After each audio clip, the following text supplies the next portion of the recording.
Essa é a voz da profecia, uma voz de esperança, que proclama a volta do Senhor.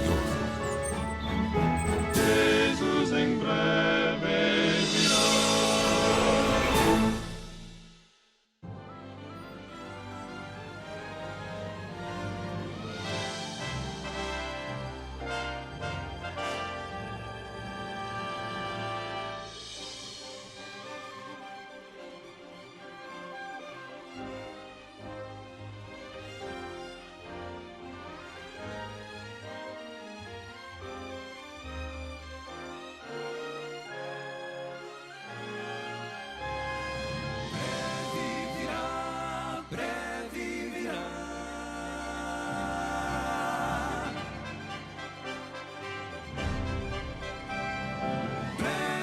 virá.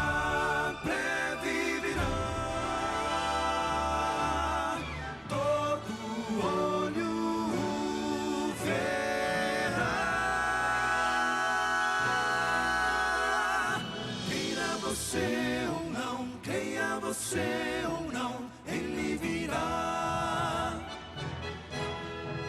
A profecia diz, a palavra diz que ele virá.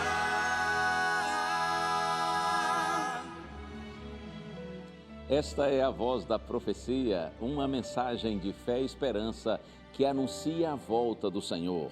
Porque ainda, dentro de pouco tempo, aquele que vem virá e não tardará. Servos de Deus, a trombeta tocai, breve Jesus voltará. A todo mundo a mensagem levai, breve Jesus voltará.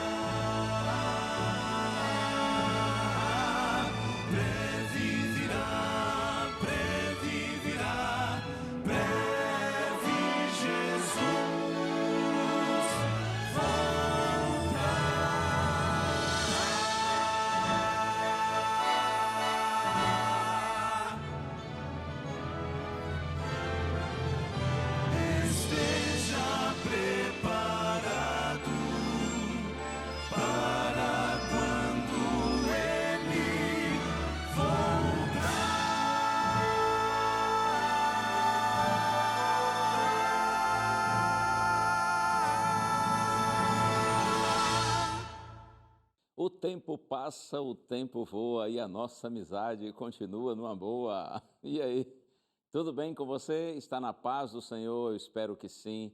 E eu lhe agradeço muito com sinceridade pelo carinho de sua audiência, porque você escolhe mais uma vez estar aqui na TV Novo Tempo, o canal da Esperança.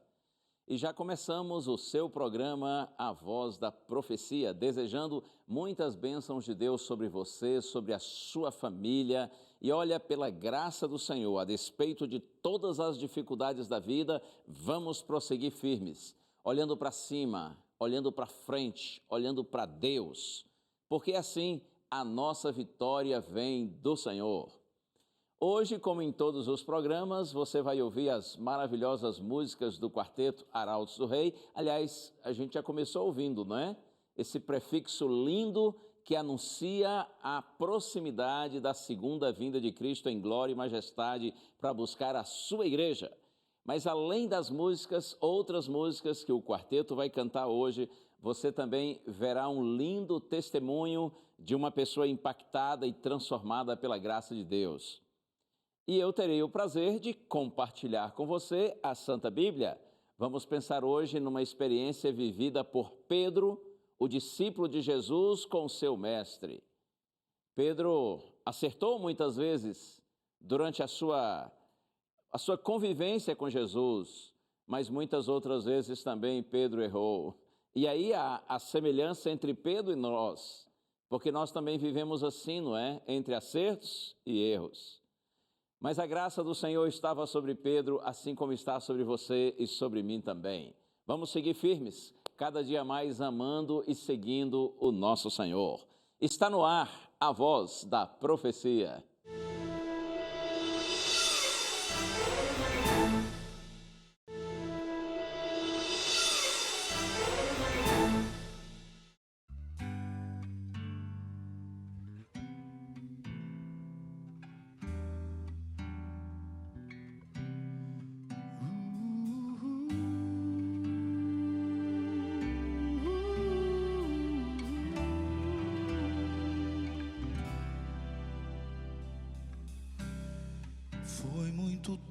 tempo pra juntar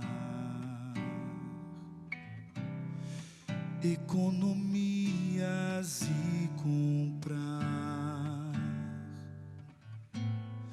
vaso de alabastro, frasco do puro amor, para ungir o seu Senhor. Foi em Betânia num jantar que ela chegou sem se notar. Ajoelhou-se aos pés do mestre e o vaso quebrou e o perfume se espalhou. Eu sou o vaso de alabastro, sou o perfume do Senhor, meu grande preço foi pago na cruz pra perfumar. Vou me quebrar aos pés de Jesus.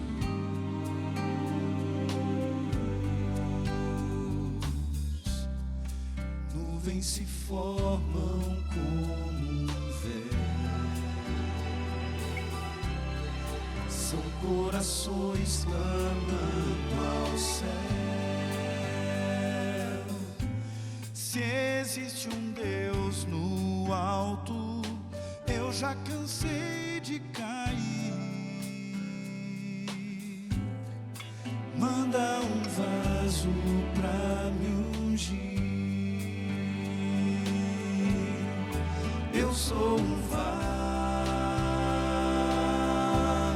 de alabastro, sou o perfume do Senhor, meu grande preço foi pago na cruz pra perfumar. Vou me quebrar aos pés de Jesus. E quando o mundo te desprezar e não puder achar saída, e deixe de perfumar, eu vou te levar aos pés do Senhor. Eu sou um vaso de alabastro, sou o perfume do Senhor,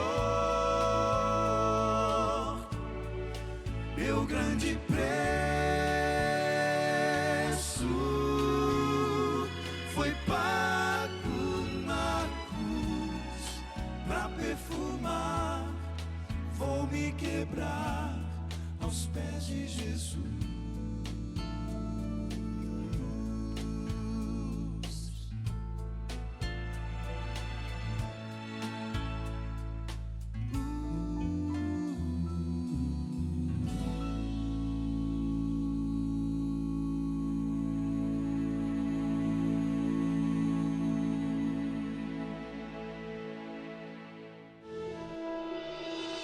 Meu nome é William Souza Marques, eu sou de São Paulo, nasci em São Paulo, mas vivi praticamente a minha vida toda na Bahia. A minha família, ela não tem uma religião assim. A gente sabe como vivem essas pessoas que não têm uma fé baseada, não têm uma doutrina a seguir. E logo cedo eu me envolvi com bebidas, cheguei a fumar várias vezes, enfim, todas essas coisas, mulheres, farras, foi isso que eu fui ensinado a ter. E quanto mais isso acontecia em minha vida, mais eu gostava, mais eu queria ter. Cerca de mais ou menos 19, 20 anos eu voltei para São Paulo. Eu nasci em São Paulo, voltei para São Paulo novamente. E ali eu tive mais oportunidade para seguir esse curso, né? Aí eu me envolvi com pornografia, com todas essas coisas. Eu era viciado mesmo, assistia vídeos, enfim, fazia todas essas coisas. E isso foi me prendendo cada vez mais. Eu lembro que uma vez quase que eu ainda fui mandado embora, não fui mandado, mas quase fui mandado embora do meu trabalho por causa disso. E, enfim, esse foi o curso da minha vida. E aí foi correndo, até que chegou um dia em que eu não queria mais saber disso, porque eu vi que isso estava me afetando. E assim fui vivendo até que em 2013, ali quando o Papa Bento XVI renunciou ao seu cargo, ao seu papado, né? E naquela ocasião eu trabalhava no Exército, os meus amigos ali começaram a assistir uns vídeos de profecias e assim foi. E aí a gente conversava bastante sobre essas coisas e enquanto eles falavam daquilo que assistia, eu começava a falar daquilo que eu estava estudando na Bíblia. E assim foi indo. Eu lembro que às vezes eu lia 6, 7 capítulos por dia e isso foi muito importante para mim. Então o Espírito Santo foi começando a trabalhar em mim e aí ele começou a me dar nojo por aquilo que antes eu gostava. Então chegava momentos em que eu ficava com vergonha de sair na rua achando que as pessoas estavam vendo a minha impureza, sabendo do que eu estava fazendo oculto, assistindo vídeos, enfim, envolvido nessas coisas. Então se cumpriu o que diz lá em Ezequiel 36, né, que Deus fala que nós teríamos nojo de nós mesmos. E eu comecei, estudando a Bíblia, eu comecei a crer que Cristo poderia me dar vitória sobre esses pecados, que como está escrito em, por exemplo, 1 Coríntios 10, 13, que Cristo fala, Deus fala que não vem tentação sobre nós que não seja humana. Enfim, outros textos, Judas também fala que Deus é poderoso para nos dar poder para vencer o pecado. E eu criei nisso. Eu fui em busca de Cristo, eu vim para a Igreja Adventista porque eu criei que Cristo poderia me salvar. E eu lembro de uma vez que eu estava num culto JA, que uma pessoa que estava lá contando o testemunho dela, ela falou que um dia você vai ouvir que você fazia isso e aquilo no passado, você se masturbava, você assistia filmes pornográficos, e enfim, e aí um momento você vai pensar, realmente, e aí ela comentando, né, ela falou, você vai ver que você não se lembrava disso e você vai falar, realmente eu fazia isso. E naquele momento foi como se ela estivesse falando para mim. Cristo tinha me libertado. Eu não mais fazia aquelas coisas que eu fazia.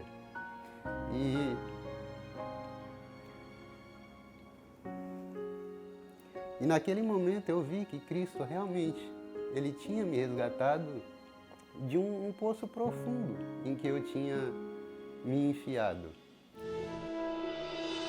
Maravilha! É muito bom saber que não há caso perdido para Deus. A maravilhosa graça do nosso Senhor está extensiva a todos quantos queiram. Há perdão de Deus para aqueles que se voltam para Ele com sinceridade e com sinceridade buscam a sua graça. E sabe outra coisa muito boa? É que o perdão de Deus é capacitador. Deus não apenas nos perdoa, mas Ele também nos transforma, Ele nos promove, Ele nos dá uma nova vida. Se nós seguirmos, se nós permanecermos nele, sob a sua bendita graça.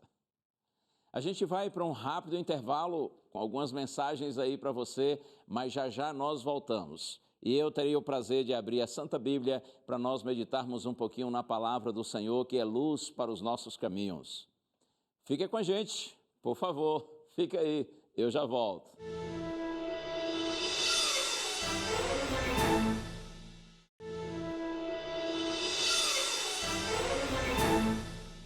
Prontinho, já estamos de volta aqui no seu programa A Voz da Profecia. E antes da mensagem bíblica, eu quero apresentar um presente para você. Presente que, aliás, você que tem acompanhado o programa já outras vezes, certamente já conhece. Espero que você também já tenha solicitado esse presente, já tenha recebido e sido abençoado por ele. Eu estou me referindo a este aqui, o DVD Paulo, o Mensageiro da Cruz. Esse material foi preparado com muito carinho para ser uma luz de Deus na sua vida. Aqui no DVD Paulo, o Mensageiro da Cruz, existem 15 temas, todos eles baseados em ensinos do apóstolo Paulo nas suas diferentes cartas, nas epístolas paulinas. Eu estou certo de que se você pedir esse material, recebê-lo, assisti-lo com oração, olhando na Bíblia, conferindo os textos bíblicos, muita bênção de Deus tem aqui para você por meio do conhecimento da Santa Bíblia. Peça o curso que a gente manda para você, é só você entrar em contato conosco, se preferir, pelo telefone, ligando no horário comercial. O nosso número está aí, 12 21 27 3121, tá bem? 12 21 27 31 21. Outra opção é você pedir pelo WhatsApp, aí você pode pedir agora se quiser. O nosso número está aí, 12981001615, ok? Entra aí no blog do nosso programa, nas nossas redes sociais e faça o seu pedido. Há diferentes maneiras de você pedir esse material. Aliás, e além desse, há muitos outros cursos bíblicos em forma de DVD ou em forma de revista, tudo grátis, é tudo 0800. É tudo um presente da Novo Tempo para você, a fim de que você estude a Bíblia conosco e juntos nós tenhamos compreensão dos planos de Deus para a nossa vida. Vamos orar então, antes de nós abrirmos a Santa Bíblia. Pai querido, nesta hora, Senhor, eu te peço, por tua graça, permanece comigo, Senhor, e com todos que estão em oração, para que juntos nós entendamos a mensagem que reservaste para nós nessa hora. Nós te pedimos no nome santo de Jesus. Amém. Amém, amém. Quero começar com o texto que está no Evangelho escrito por João, capítulo 13. Nós estamos aqui no programa A Voz da Profecia, numa série a respeito do Evangelho de João, temas no Evangelho de João. João, capítulo 13, vou começar aqui no verso 36.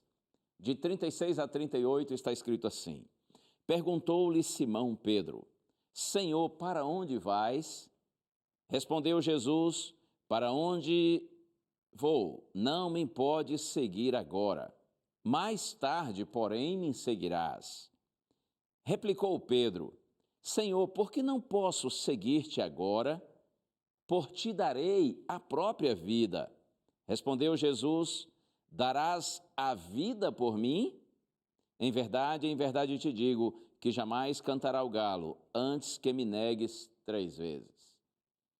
Pedro pergunta para Jesus: Senhor, para onde que o Senhor vai? Jesus diz assim: olha, Pedro, para onde eu vou, você não pode me seguir agora, mas um dia você vai me seguir. Jesus estava indo para a cruz, Jesus estava indo para a morte, mas é verdade que depois ele ressuscitaria e voltaria para a casa do Pai.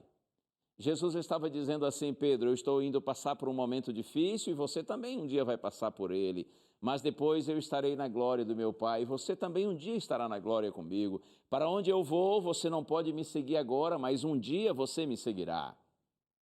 E eu acho interessante a resposta de Pedro, não é?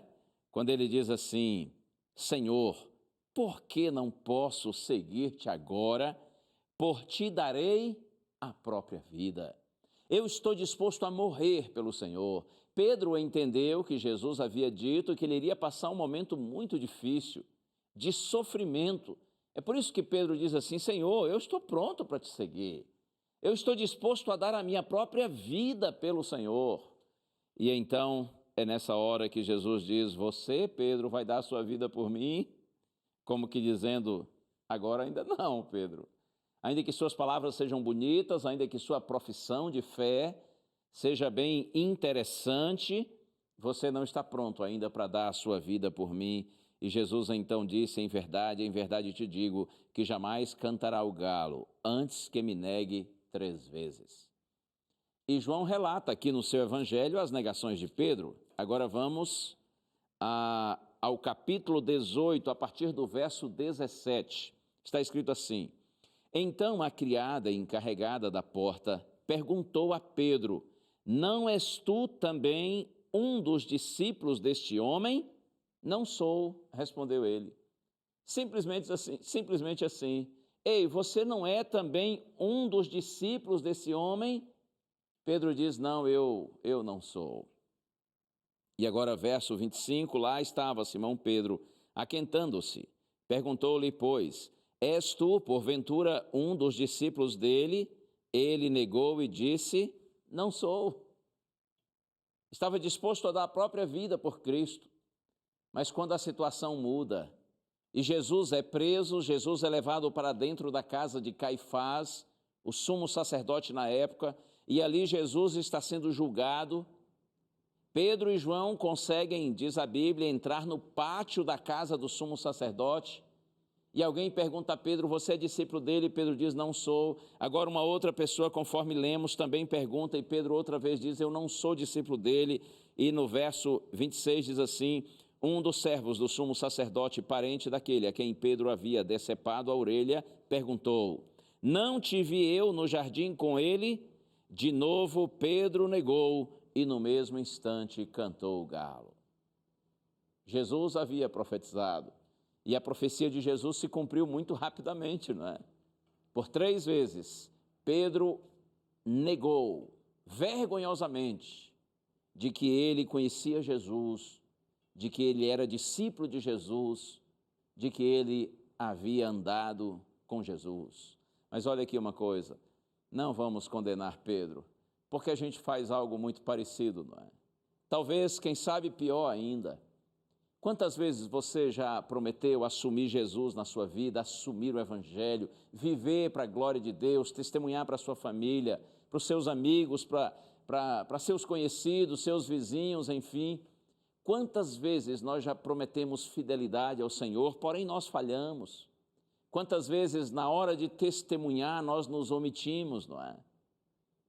É muito fácil glorificar a Deus quando tudo está bem, e o problema é quando as coisas se complicam e a gente passa a estar, por exemplo, num ambiente hostil ao Evangelho, quando nós estamos entre descrentes, entre incrédulos, entre pessoas que às vezes até zombam do Evangelho, zombam da palavra de Deus, ridicularizam os caminhos do Senhor e as orientações de Deus. Quantas vezes, nas horas adversas, nós agimos como Pedro. Por isso é que nós não temos autoridade, nós não temos moral para condená-lo, porque nós somos também, infelizmente, nesse sentido, muito parecidos com Pedro. Eu gosto de uma frase que Lucas, o outro evangelista, usa, quando está se referindo a esses momentos aqui vividos por Jesus e por Pedro. Já abri aqui a minha Bíblia em Lucas, no capítulo 22, verso 54. Olha só o que está escrito. Então, prendendo-o, referindo-se a Jesus quando foi preso, então, prendendo-o, o levaram e o introduziram na casa do sumo sacerdote. Aí Lucas diz assim, Pedro seguia de longe. Enquanto Jesus foi preso, levado para dentro da casa do sumo sacerdote, Pedro seguia Jesus de longe. Muitos dos seus discípulos o abandonaram por completo, mas Pedro não. Só que o texto diz que Pedro seguia de longe.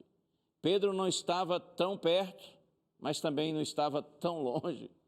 Pedro não estava junto de Jesus e também não abandonou Jesus. Mas ele ficou seguindo Jesus a uma certa distância. Sabe, essa frase que diz que Pedro seguiu Jesus de longe me faz pensar no sentido assim espiritual agora. Quantas vezes nós também seguimos nosso Senhor de longe, não é? Eu penso que quem segue de longe, segue e não segue.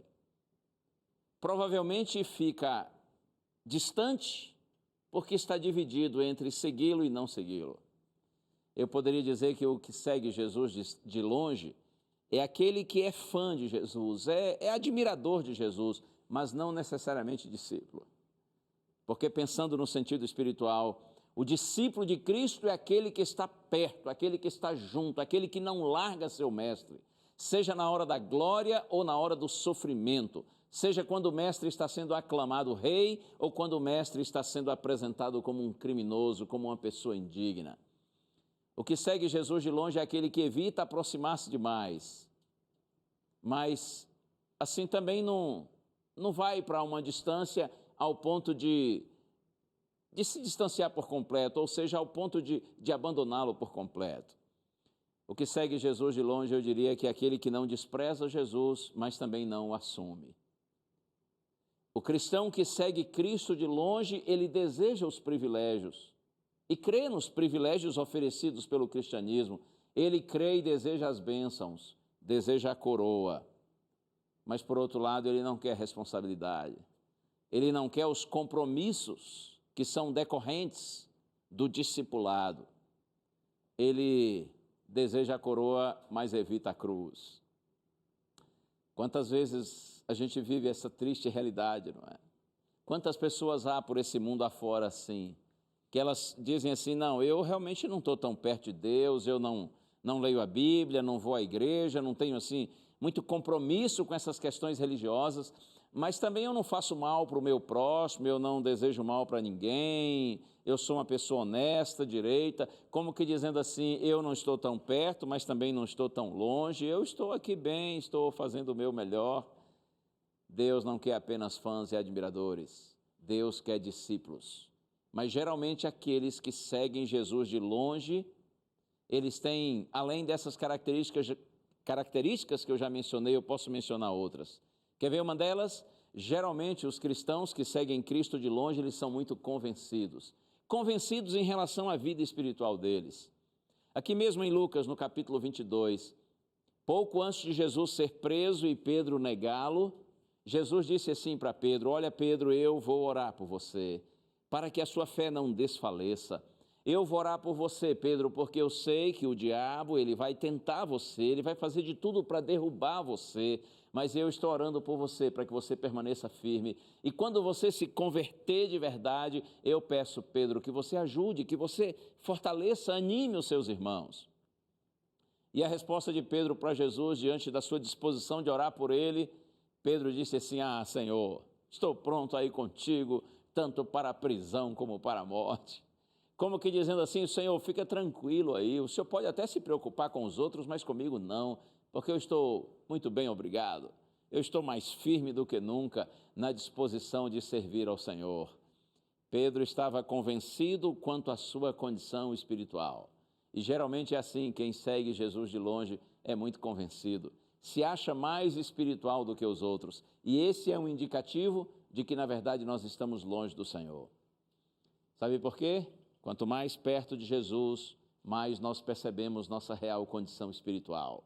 Quanto mais próximos do Senhor, mais nós notamos a nossa indignidade, porque nossa fraqueza se contrasta com a força do Senhor. Nossa pequenez se contrasta com a grandeza do Senhor. Nossa indignidade, nossa pecaminosidade contrastam-se com a pureza, com a santidade do Senhor. Quanto mais você está perto de Deus, mais você se reconhece como um pecador indigno da graça do Senhor. Mas, repito, aqueles que seguem Jesus de longe, eles têm uma tendência de serem assim muito convencidos. E para mim, como já disse, isso é um indicativo de que realmente estão longe. Quer ver outra marca dos crentes que seguem Jesus de longe? Na hora da prova, eles negam o Senhor. Não foi exatamente isso que Pedro fez? Pedro prometeu, mas na hora H ele não deu conta. E quantas vezes nós também fazemos o mesmo, não é? Na hora que a situação muda e o ambiente se torna hostil, por exemplo, ao Evangelho, nós nos omitimos ou até mesmo nos declaramos contrários ao Senhor. Quando tudo é favorável, é fácil ser fiel. Mas quando as coisas mudam, aí a situação se complica, não é?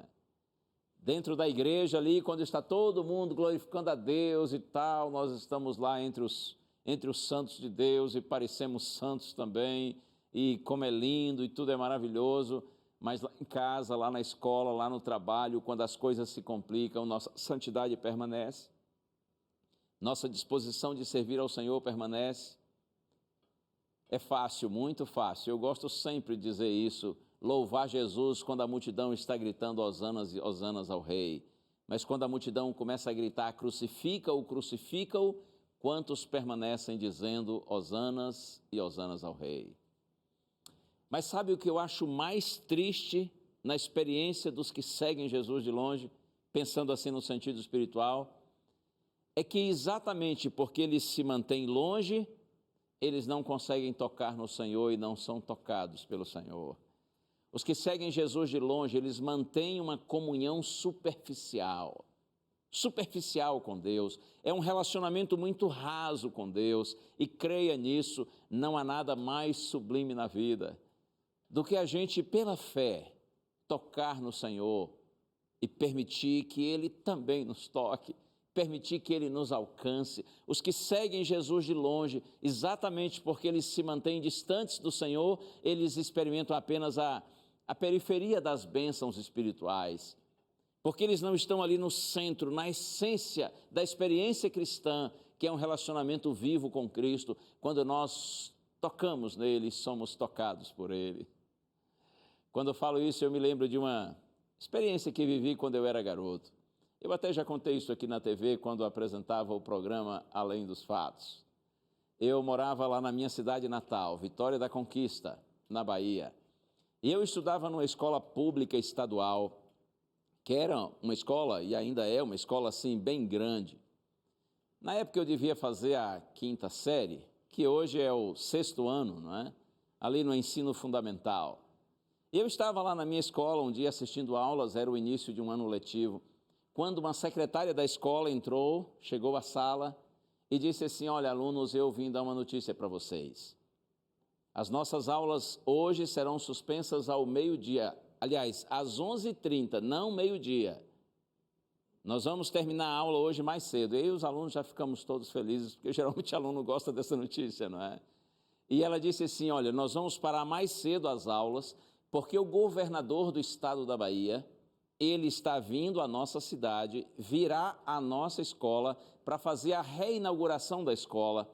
E vocês, ela disse, que são os alunos mais novos, vocês estarão junto ao portão central da escola para receberem, para saudarem o governador.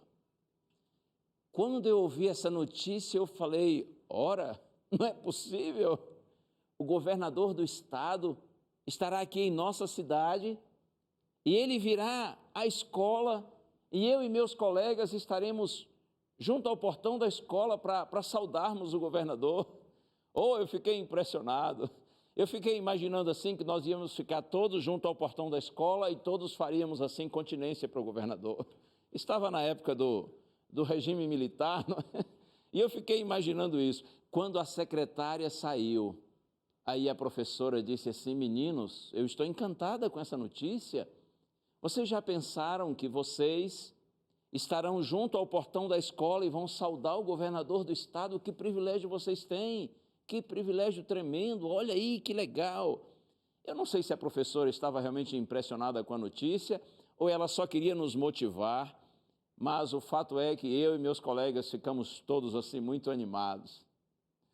E eu me lembro que alguns meninos, dando um assim de mais espertos, mais experientes, eles diziam assim: olha, vocês vão ver, quando o governador chegar, ele não vai vir sozinho. Não fica pensando que ele vai chegar aí, bater no portão e pedir para entrar. Não.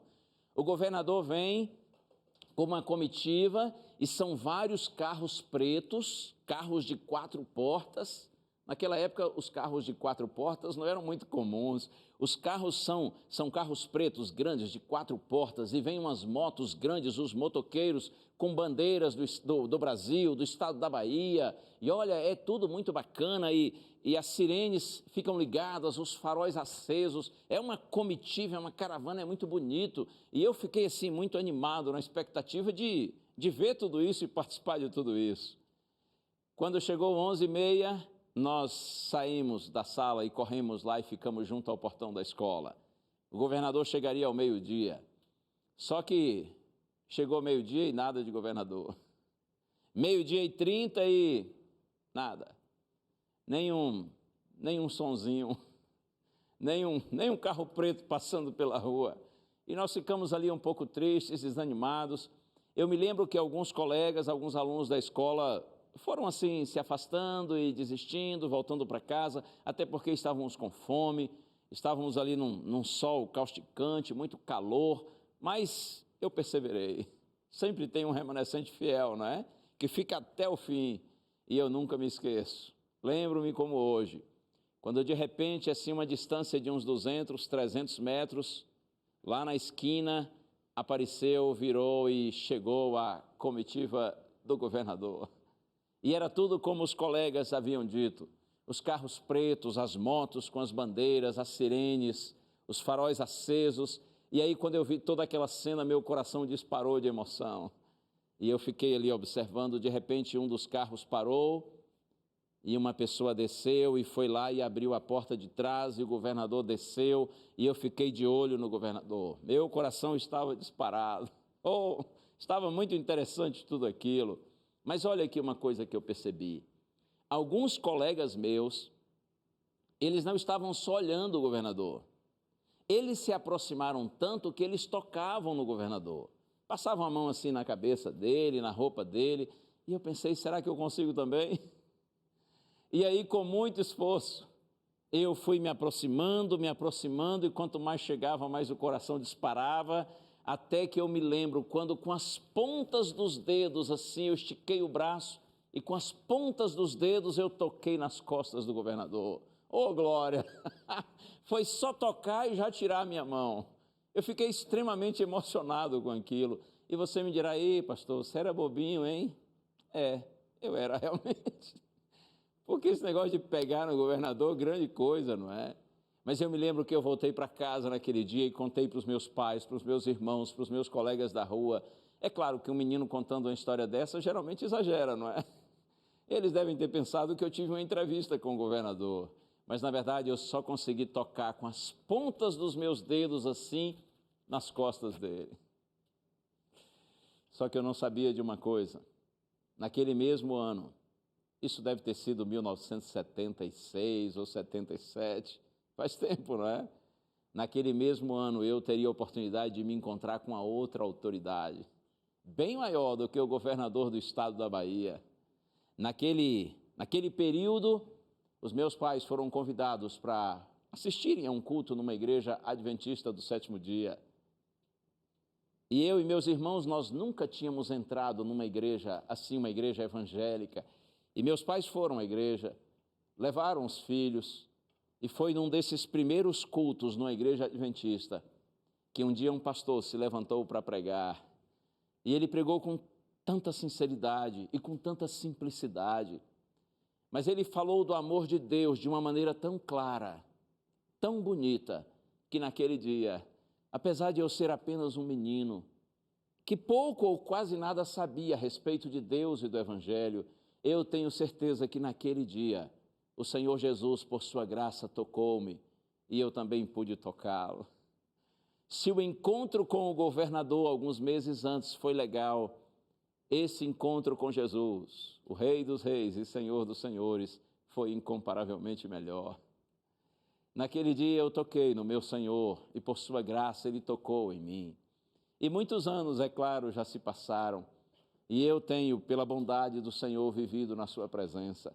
E eu posso dizer para você aqui com toda sinceridade, não há nada melhor na vida, não há nada mais sublime, não há riqueza maior nessa vida do que esta. A gente viver na presença do Senhor e saber que pela fé nós o tocamos e Ele, por sua graça, sempre toca em nós, dando sentido à nossa vida, dando um propósito para a nossa existência. Oh, bendito seja o nome do Senhor. Mas o mais triste na experiência dos que seguem Jesus de longe é isso, exatamente porque eles se mantêm longe, eles não conseguem tocar no Senhor e pelo Senhor também não são tocados. Bem, Pedro negou Jesus, como nós falamos, mas depois de tê-lo negado, Pedro teve um encontro transformador com o Senhor Jesus. E eu já abri minha Bíblia aqui em Lucas, capítulo 22, digo, agora leio os versos 61 e 62, olha o que está escrito. Então, voltando-se o Senhor, depois da terceira negação de Pedro, quando Pedro ouve o galo cantar, quando Pedro se lembra do que Jesus havia profetizado, que naquela noite ele o negaria 3 vezes antes mesmo da madrugada, antes do cantar do galo. E aí está escrito assim, então voltando-se o Senhor fixou os olhos em Pedro, e Pedro se lembrou da palavra do Senhor como lhe dissera, hoje 3 vezes me negarás antes de cantar o galo. Então Pedro saindo dali chorou amargamente. Tremendo isso, não é? Quando Jesus é tirado de dentro da casa do sumo sacerdote, passa pelo pátio onde Pedro está, então o texto diz que Jesus fixou os olhos em Pedro. Não foi uma olhadinha assim casual e rápida, foi uma olhada proposital. Jesus encarou Pedro, foi olho no olho. Jesus fixou os olhos em Pedro e o texto diz que então Pedro se lembrou da profecia do Senhor. E então ele saindo dali chorou amargamente. Por favor, creia, naquele olhar de Jesus não havia condenação, não havia acusação, não havia revolta. Naquele olhar de Jesus certamente não havia nenhuma crítica a Pedro. Naquele olhar de Jesus não havia desprezo. Naquele olhar de Jesus eu estou certo de que havia compaixão, carinho, compreensão, bondade, amizade. Naquele olhar de Jesus havia amor. Aquele olhar de Cristo naquele momento ali destruiu Pedro, mas através desse mesmo encontro, Pedro foi reconstruído. Naquele olhar, Pedro se sentiu condenado, porque perto de Jesus nós vemos nossas fraquezas, nossa pecaminosidade, mas acredite, naquele encontro Pedro se sentiu absolvido, perdoado, porque o nosso Deus tem prazer em nos perdoar. Aquele olhar de Jesus deixou Pedro com o sentimento de que ele estava preso, mas ao mesmo tempo Pedro descobriu a verdadeira liberdade que há no Senhor Jesus Cristo. E a Bíblia diz que Pedro chorou amargamente, chorou profundamente, mas creia, a partir daí Pedro passou a experimentar o júbilo, a alegria verdadeira que vem ao coração dos filhinhos de Deus quando recebem a paz do seu perdão. Pedro se arrependeu e confessou os seus pecados ao Senhor, e o arrependimento de Pedro foi genuíno. Não foi só pelas consequências do seu erro, mas pelos seus motivos egoístas. Pedro chorou não só por suas palavras impuras, mas por seu coração impuro, pelo seu egoísmo, pela sua fraqueza. Um texto que eu acho muito maravilhoso, e até já marquei aqui na minha Bíblia, está na segunda carta de Paulo aos Coríntios, no capítulo 7, verso 10. Olha só o que está escrito. Porque a tristeza, segundo Deus, produz arrependimento para a salvação, que a ninguém traz pesar, mas a tristeza do mundo produz morte. Você ouviu bem? Vou repetir. Porque a tristeza, segundo Deus, produz arrependimento para a salvação, que a ninguém traz pesar, mas a tristeza do mundo produz morte. Significa que a tristeza produzida por Deus é para nos conduzir a uma nova vida, é para nos salvar. Deus só nos entristece para nos levar a um arrependimento que produz confissão e, consequentemente, perdão e paz ao coração da gente. A tristeza produzida por Deus é para nos salvar.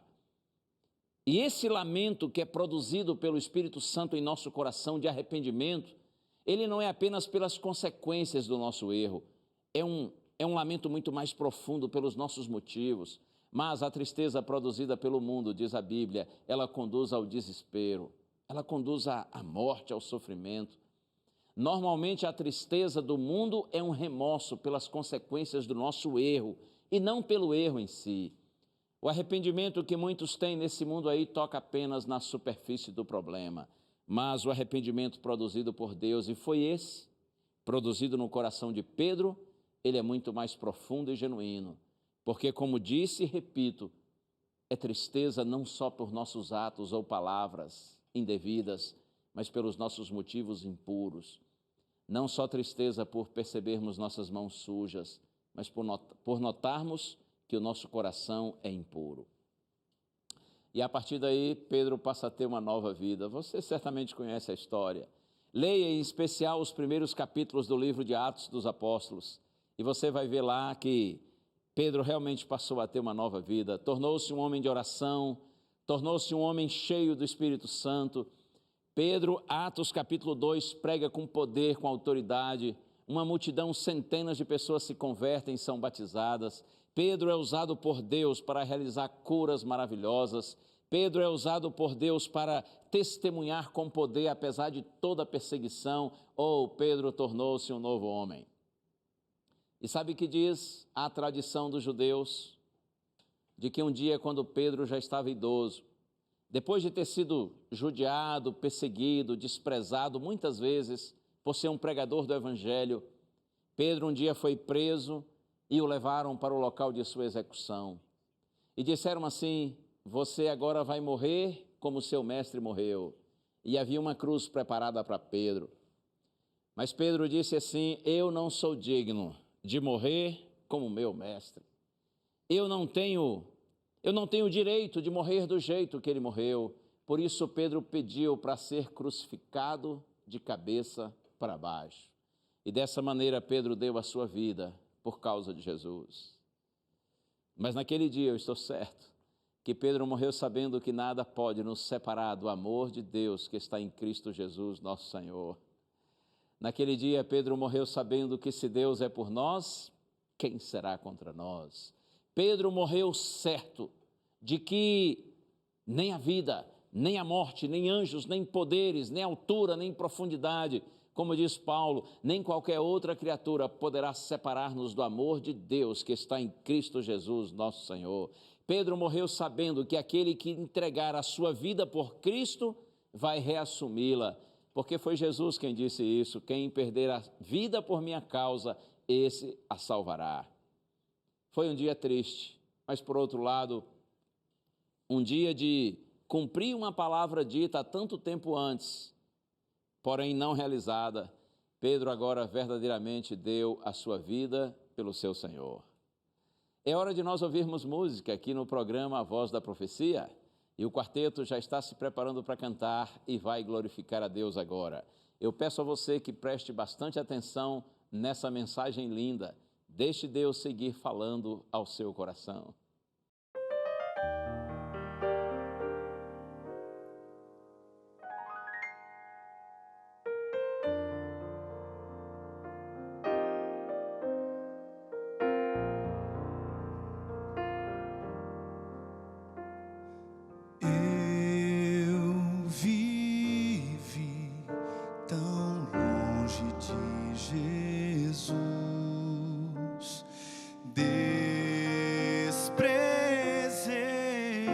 Essa luz que um dia recebi,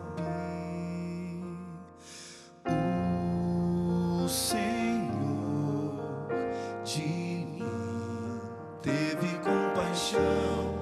Foi o seu amor que inundou meu ser e uma nova vida começou. Eu não sou mais eu, Cristo vive em mim. Eu não sou mais eu, tudo em mim mudou. Quando encontrei a Jesus, meu Rei, um milagre aconteceu.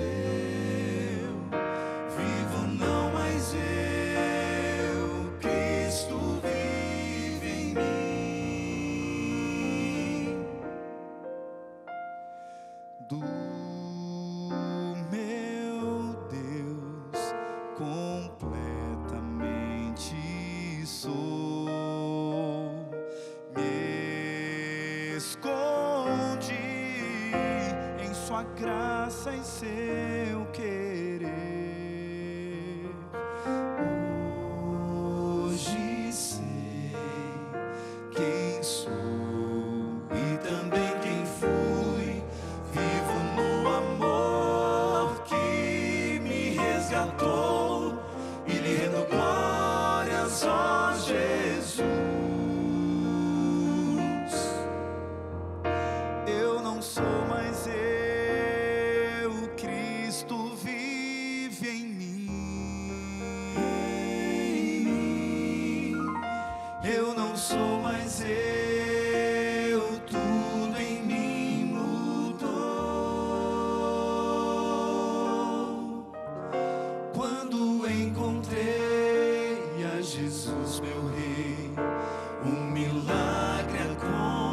desceu, vivo não mais eu, Cristo vive em mim.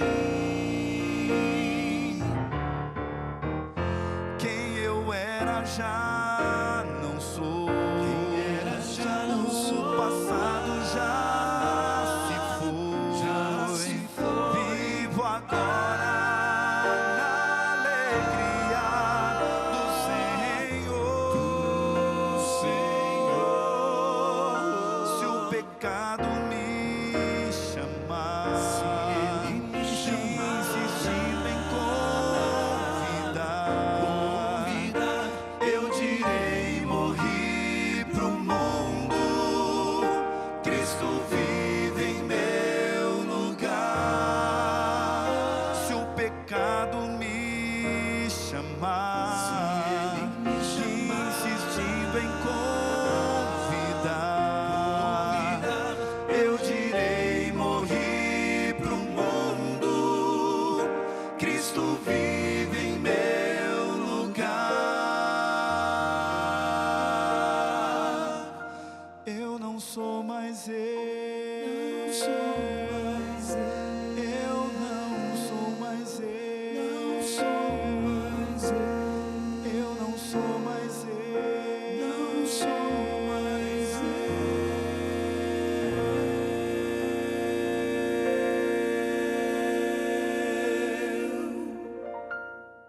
Linda mensagem essa, não é? Acredite, a graça de Deus tem poder de transformar a você, de transformar a mim, de transformar a nós todos.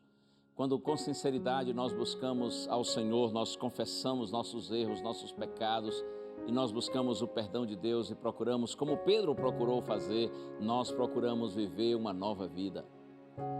Se você e eu não morrermos por Cristo, que nós vivamos para Cristo.